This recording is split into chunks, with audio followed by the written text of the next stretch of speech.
Jews, as the Romans called him, bestowed with only a crown of thorns and the marks of the beating he had received at the hands of the soldiers. This was not the end these followers of Jesus had imagined.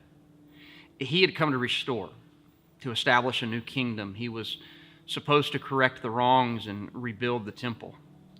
How could he do this if he was dead? Death is so final. It doesn't matter if it's physical or spiritual, emotional. Dead things don't return. They just die. Into the ground, only the memories remain. No hope for another conversation or another shared meal around a table with friends.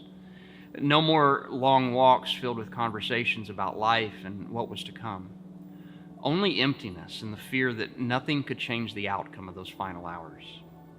Jesus was dead, and nothing these disciples could do would change what was now a reality. Were these last 3 years a total waste of time? Had they been fools to follow this one who proclaimed to be the Son of God? After all, they had given up everything to follow him and had sacrificed professions, had left family, they had faced persecution and suffered hardships for this one who called himself the Messiah. And what do they have for all of their efforts? A cold stone, rolled in front of a hole in the mountainside. A brutal reminder of the reality that now stared dismally back at them. Hopelessness has a paralyzing effect on a person. The Bible tells us that these disciples found themselves in hiding, huddled together in fear of what this would mean for them. Would they be next? After all, if it could happen to Jesus, certainly they weren't immune from these things.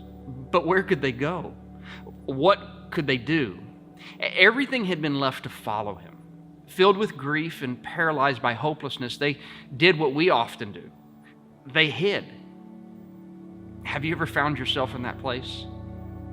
Consumed by the loss of hope over a situation, living in fear because of the failures of a relationship or the broken remains of a dream, hiding yourself physically and emotionally from those around you, convinced that the failure and loss you are facing is the final outcome.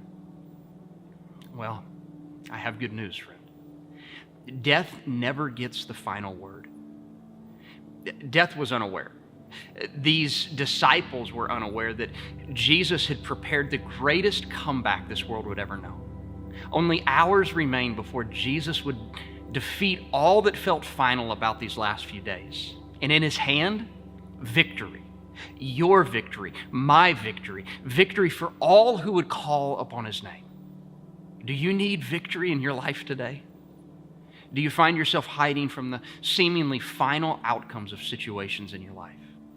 Then I want to invite you to come tomorrow, to join us as we celebrate not just Jesus' victory over death, but your victory into life. Will you join me? I hope to see you there.